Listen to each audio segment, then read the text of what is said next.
प्राचीन भारत के एक विशाल नगर में हेमकुंडल नाम का एक प्रसिद्ध ब्राह्मण रहता था। जन्म से वह सुवर्ण समान तेजस्वी था।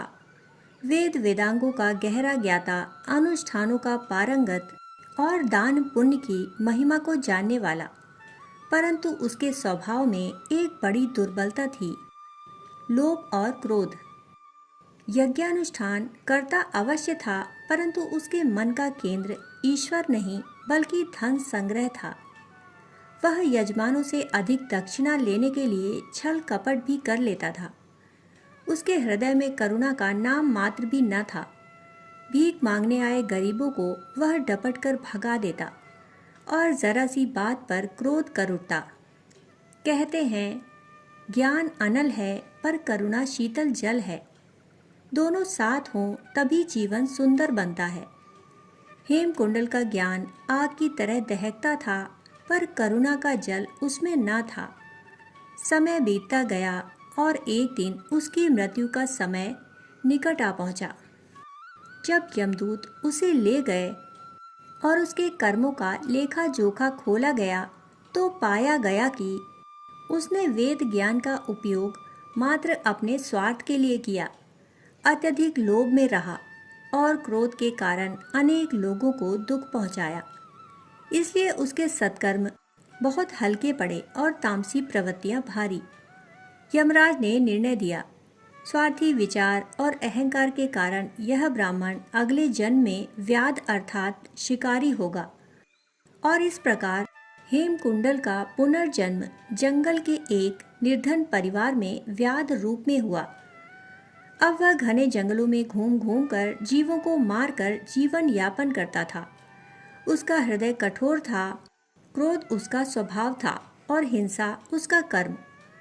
परंतु कर्मों का संस्कार कभी पूर्ण रूप से मिटता नहीं।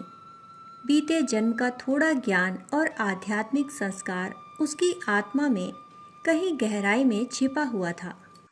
वैशाख मास का समय था। सूरज अग्नि की वर्षा करता हुआ आकाश में खड़ा था। धरती धधक रही थी, पक्षी प्यास से व्याकुल थे और हवा मानो अंगारों से भरी थी। उसी तपन के मध्य एक दिन शंख मुनि नामक एक महान तपस्वी उस वनमार्ग से होकर गुजर रहे थे। वर्षों की तपस्या से उनका शरीर क्षीण था। गर्मी असहनीय थी और जल न मिलने के कारण वे प्यास से व्याकुल हो उठे। चलते चलते अचानक उनकी दृष्टि धुंधली होने लगी। पांव लड़खड़ा गए और वे मूर्छित होकर गिरने ही वाले थे। उसी क्षण व्याध, जो पास ही कहीं छुपकर किसी पशु को लक्ष्य कर रहा था, मुनि को गिरते हुए देख भागकर उनके पास पहुंचा। यह आश्चर्य की बात थी, जिस हृदय में हिंसा ही थी उसी में अचानक दया की लहर उठ गई।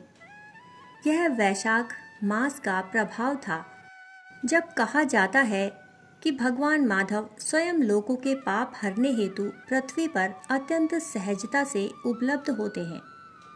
व्याध ने तुरंत मुनि को उठाकर एक विशाल वृक्ष की छाया में लिटाया।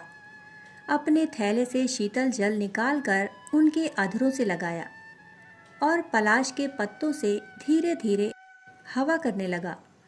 कुछ ही क्षणों में मुनि की चेतना वापस लौटी। उन्होंने अपने सम्मुख खड़े व्याध को देखा, जिसकी आंखों में कोमलता थी। मुनि ने कहा, वत्स, आज वैशाख के पवित्र मास में तुमने एक प्यासे को जल दिया, उसे छाया दी और प्राण रक्षा की। जान लो, यह पुण्य हजारों वर्षों की तपस्या से भी दुर्लभ है। फिर वे बोले, वैशाख में भगवान विष्णु माधव रूप से जल में निवास करते हैं। जो इस मास में प्यासे को जल देता है, वह स्वयं माधव को जल अर्पित करता है। यही क्षण तुम्हारे जीवन का मोड़ है वत्स। मुनि की मधुर वाणी, उनका तेज और सत्य की शक्ति ने व्याध के हृदय को चीर दिया। वह भाव विभोर हुआ और उसके भीतर वर्षों से जमी कठोरता पिघलने लगी।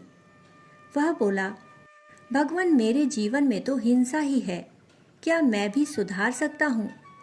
मुनि मुस्कुराए। मनुष्य अपने एक संकल्प से ही बदल जाता है। हिंसा का त्याग करो, दया का मार्ग अपनाओ। और भगवान माधव का स्मरण करते हुए प्राणियों की रक्षा करो। उस दिन के बाद व्याध ने अपने जीवन के मार्ग को बदल दिया। उसने हिंसा त्याग दी, कमजोरों की सहायता करने लगा। सुप्त संस्कार जाग गए और वह भक्ति में लीन होने लगा। कई बार वह भूखा रहकर भी किसी प्यासे या थके हुए को जल और फल दे देता। उसका हृदय स्वच्छ होता गया, उसका मन शांत होता गया और अंततः एक दिन गहन साधना में ही उसके प्राण शांतिपूर्वक निकल गए। जब उसकी आत्मा यमपुरी पहुंची, उसके कर्मों का लेखा जोखा अब उज्जवल था। उस दिन यमराज स्वयं खड़े हुए और बोले, व्याध रूप में भी जिसने दया और भक्ति का मार्ग अपनाया वह मोक्ष का अधिकारी है। और इस प्रकार हेमकुंडल व्याध ने जन्मों के अंधकार को हटाकर मोक्ष प्राप्त किया। वैशाख मास अत्यंत पवित्र है। प्यासे को जल देना सबसे बड़ा पुण्य है। वास्तविक परिवर्तन ज्ञान से नहीं, करुणा से होता है। कोई भी मनुष्य कितना भी गिरा हुआ क्यों ना हो, एक शुभ कर्म उसकी पूरी दिशा बदल सकता है। दोस्तों, कहानी सुनने के लिए आप सभी का बहुत बहुत आभार। फिर मिलते हैं एक और नई कहानी के साथ। तब तक के लिए धन्यवाद।